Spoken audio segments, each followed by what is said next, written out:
Alright guys, welcome to your first palace. All you have to do is jump over the steps and go to elevator number 1. There are a total of 3 elevators, and just remember that this is elevator number 1. First off, you want to head left, killing all these kobolds that come charging at you, or jumping over their head. You can completely avoid them since they give you no experience points. The blue bots up top are rather annoying. They will respawn even if you kill them. This red Stalfos here, he can't be killed if you do a high attack. You must bend down and attack its lower body. And the only way to do it successfully without taking too much damage is to run, bend down, turn around, bend down, and slash again, over and over until he dies. Now this is the leveling system that they have implemented. The number next to the symbol, which will be the sword, potion, and the heart, represent how much experience points you need in order to level that up. It's a little bit complicated, but just note that every time you select one of them, the amount of experience needed will increase. So my recommendation is to increase life at least twice, or if you want to increase your attack, increase that twice. But don't increase your magic just yet. And you'll always know the level of your attack, magic, or life by the number next to your stat at the top of the screen. So continue left until you get this kobold and make sure you kill him. In order to pick up keys, you need to actually attack it. Other items you find around the palaces will just need you to step on them. And be careful with these blue bots, they tend to jump down without you realizing it.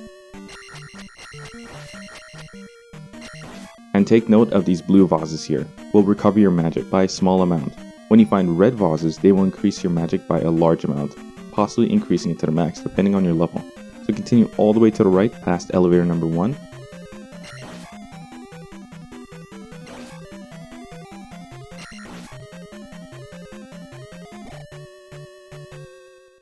So just continue right and you'll find a bubble here. He cannot be killed at all, but if you attack it, it will actually stun it for a second, which is okay, but not really necessary. Your best bet is to always constantly avoid those things.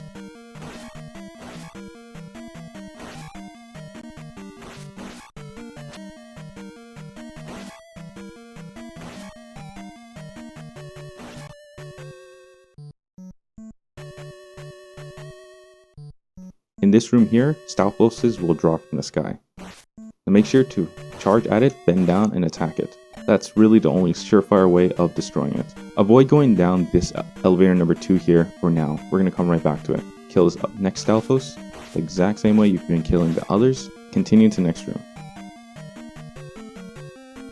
In this room, there's a bubble that'll bounce around. It's not really scary, since there's only one of them and they're easily dodged. Kill the Stalfos here, and continue right until elevator number 3. Take the elevator number 3 up, avoid taking a ferry if you did continue right a bit, and kill all the kobolds that are coming right at your face.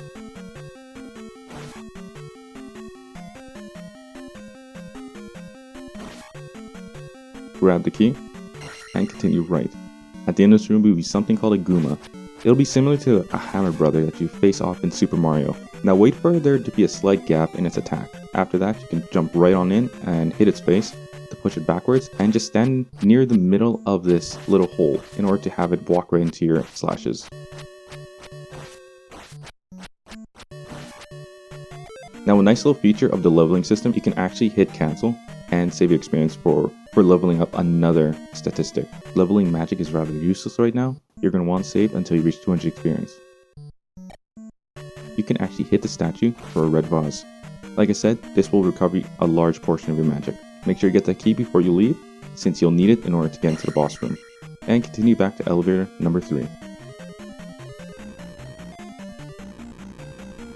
If you head right, you'll actually find a ferry here. If you haven't taken it, good on you. Because if you take elevator number 3 down, you're fighting 3 strong enemies, and you're going to want to save a ferry for after that battle, since there is actually a boss after them. Do your best to keep that ferry alive, and head back to elevator number 2. Head down from elevator number 2 into a room with a ton of magic bubbles. Your best bet for taking minimal damage is to actually use your shield spell. Now it's a weird little thing where you actually have to open up your menu by pressing start, and then that'll activate the spell. Then you can press select in order to activate the spell. I recommend using it since you'll actually take quite a bit of damage since these bubbles are unavoidable. Do your best to avoid them, but know that you'll probably get hit, so don't freak out too much.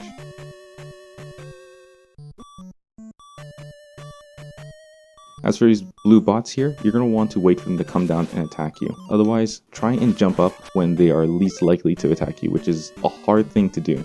Again, we're going to save for 200 experience.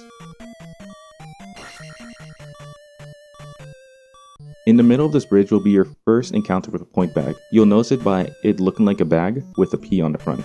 That'll give you 50 free experiences, otherwise it'll be 200. 200 will normally drop in the Stalfos, the Guma, or the Iron Knuckle, which you'll find just past this room. Now in order to get this P bag without falling to your death into the lava, you need to be jumping and try and land in front of the P bag, duck, and attack right away, and immediately afterwards you're going to need to jump forward. Otherwise you will definitely fall into lava, so be careful about that. So now we got 200 experience, I will increase my attack, and now it'll take me one less hit to kill an enemy.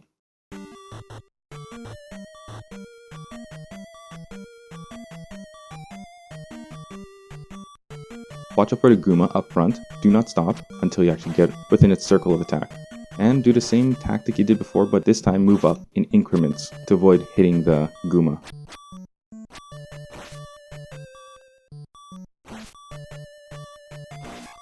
If you're lucky, you got a 200 P bag like I did. So leveling up your magic, if you want to, you can do it now because there is actually an Iron Knuckle just ahead like I said, and he's rather tough. Having shield active will make things so much easier and you'll be less likely to die. So activate your shield and move forward. Now there's only one surefire way to kick his butt. Jump up, and as you're landing, you need to attack, since attacking his helmet will actually give you the best chance of hitting him, since he has a shield that can actually block high attacks and low attacks at random. I will level up life again and unlock the door for the candle here.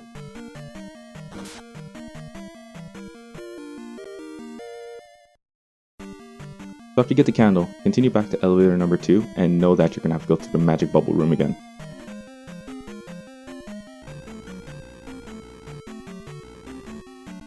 From here, you're going to want to go back to elevator number 3, the one next to the ferry.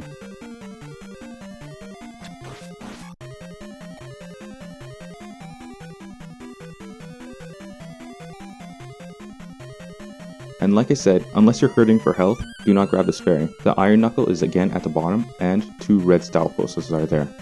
Now, in order to kill this Iron Knuckle here, you need to actually time it differently, since you have very little room to jump. The way I do it is I jump and jump a little forward and attack as I go down. It's a lot more simpler, and standing still and attacking its face will more than likely force you to take damage and likely get you killed. As you've seen, it just worked perfectly. Now move ahead a little bit to fight some red Stalfos, stay near the bottom and move up one step at a time as you hit backwards. Now that you've done that, if you need the fairy now, you can head right back up to it and come back down here when you're ready to go. As you can see from the throwing maces, there's one more Guma to deal with. Follow the same tactic, but make sure you're actually close to it when you attack.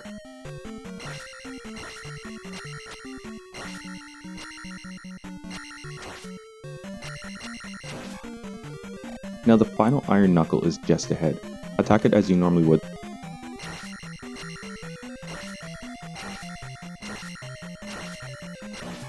And there you go, a point bag. Save it for your life or your attack. In this room is the Horsehead boss. Alright, so the first boss here in the Parapa Palace is, as you expect, easiest. All you need to do is follow the same tactic you used against the Iron Knuckle, which is to jump up, hit his head, and force it backwards.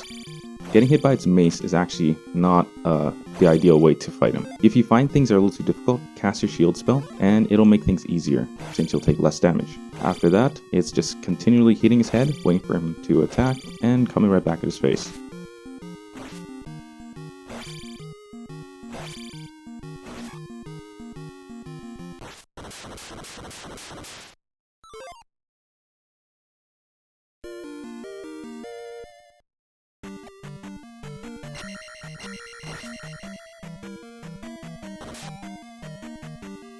This is pretty much your pivotal moment.